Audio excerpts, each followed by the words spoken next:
En la mañana del 18 de marzo de 1861, el general Pedro Santana se asomó al balcón del Palacio Presidencial con voz atolondrada para pronunciar el discurso que llevaría a nuestro país, República Dominicana, a la anexión a España.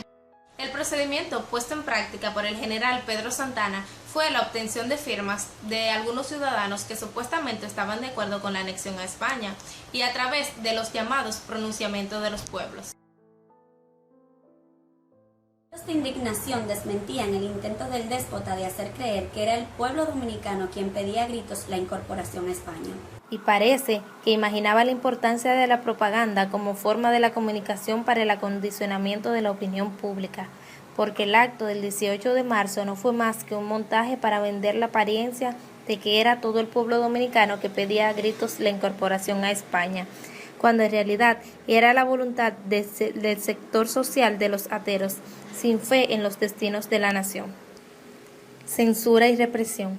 Entre las tantas medidas tomadas por el ahora gobernador de la provincia de Santo Domingo está la resolución estableciendo la censura de la imprenta, con la cual se pretendía imponer el silencio de la protesta popular.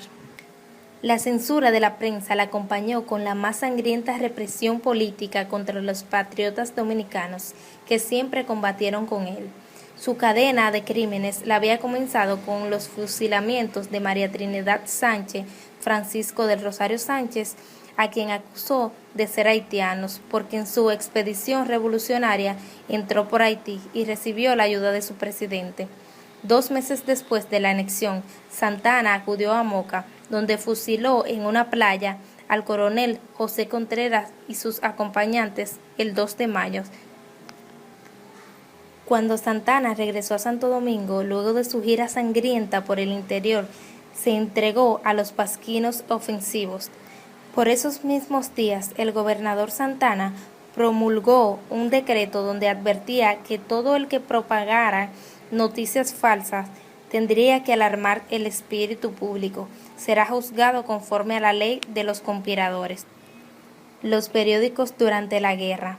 El historiador García nos habla de una serie de proyectos con que la prensa semioficial entendía al público a mediados de 1862, tales como la instalación de 8 faros, la construcción de ferrocarril desde la ciudad de La Vega hasta Ayunia, el proyecto de navegación del río Yaque, desde Guayubín hasta la bahía de Manzanillo, que promovió algunas discusiones entre La Razón y El Progreso, que eran los periódicos. Durante los años de la Guerra Restauradora solo existieron en el país 4 periódicos por lo que se expresaban los políticos. De estos 4 órganos se publicó lo siguiente. El periódico La Razón circuló en Santo Domingo a partir del 2 de mayo de 1862. Fue el único que alcanzó una relativa importancia. Estaba dirigido por Manuel de Jesús Galván, defensor apasionado de la causa anexionista. En Santiago vieron la luz El Progreso y El Orden, ambos en 1861, dirigido por el intelectual hispano Alejandro Augusto. El 10 de enero de 1864 apareció la primera edición de El Boletín, órgano oficial del gobierno restaurador de Santiago. Existió hasta julio de 1865. El Boletín tiene el mérito de haber sido el único periódico nacional salido durante el periodo de la anexión. Fue dirigido por el periodista y escritor Javier Augusto. Alarmante espíritu público. Para noviembre y diciembre de 1862, nos dice el historiador Gabriel García Márquez que bastaban los proyectos ni los ofrecimientos para calmar el disgusto acudiendo entre las masas agitadas que más que ninguna en el Cibao. Tan malas se encontraban las cosas a finales de 1862 que en diciembre 12 se le dirigió al ministro de Guerra diciendo el estado en que se hallaba el espíritu público de la provincia del Cibao, que continuaba en mayor escala, que la región cibaeña y otras localidades estaban virtualmente en un estado de rebelión general. Así lo demuestra Neiva, Guayubín, Sabaneta, Montecristi, Santiago, estas ocurrida en febrero del 1863.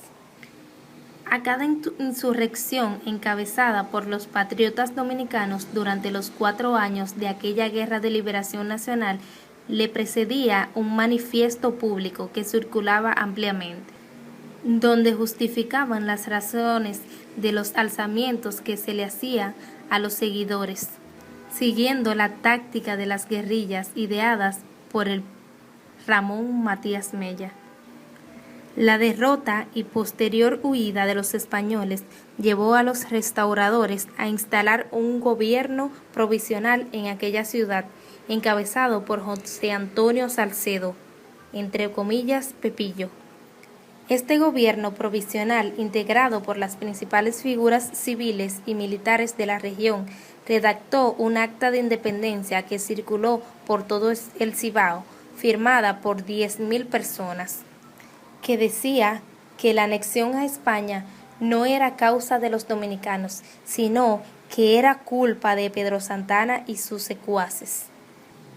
En febrero de 1864, el gobierno provisional de Santiago dictó un decreto que establecía en su artículo 2 la pena de muerte para los propagandistas de rumores y noticias falsas que perjudicaran el movimiento restaurador. La opinión pública española. En los primeros meses del 1864 surgió en España un movimiento de opinión pública puesto a la continuación de la Guerra de Santo Domingo. Tan fuerte fue la repulsa, la democracia, la discusión, las novedades y otros periódicos liberales españoles, cuyos redactores no solo la cogían, sino que las comentaban con imparcialidad. De ahí las continuas interpelaciones de las Cortes, donde con frecuencia suscitaban alarmas que los ministros se esforzaban por calmar. Esa sería la primera vez que ilustres dominicanos usaron los órganos de opinión pública de una potencia extranjera para denunciar los atropellos contra la soberanía nacional. Los casos medios con los que contaba el país durante la guerra impedía que fuera la prensa el principal medio de expresión en buscar la solidaridad internacional encontrada en la opinión pública española, tan decisiva en fin de la guerra restauradora. En mayo de 1865, la reina Isabel II firmó el decreto que derogaba la anexión, y aunque el último gobernador español en Santo Domingo, el general José de Gándara, trató de obtener el triunfo por la vía de la negociación, el gobierno dominicano, ahora encabezado por el general Pedro Antonio Pimentel, se mantuvo siempre firme en la defensa de la dignidad nacional. El 12 de julio de 1865 se inició el retiro masivo de las tropas españolas derrotadas en todos los campos de los dominicanos. Una flotilla de barcos de vapor vino a Santo Domingo a evacuar los soldados españoles. Todavía para 1865 los barcos seguían siendo los únicos medios de comunicación con el país exterior de República Dominicana. Los dominicanos y dominicanas de hoy tenemos la obligación de retomar el antillanismo creado en esta tierra. Desde esta perspectiva, la historia del Caribe es la historia de la lucha de los imperios contra los pueblos de la región, para arrebatarles sus tierras, sus recursos, y es también la historia de nuestros pueblos para liberarnos de esa dominación imperial. Los caribeños somos expresión de historia y cultura compartidas. Somos también el resultado de la sangre, la explotación y el sudor del género, y se genera la riqueza imperial al que se refería el profesor Juan Bosch. Y como bien decía Luperón, por aquí pasó Martín, por aquí pasó Luperón, por aquí pasó Betance, por aquí pasaron muchos,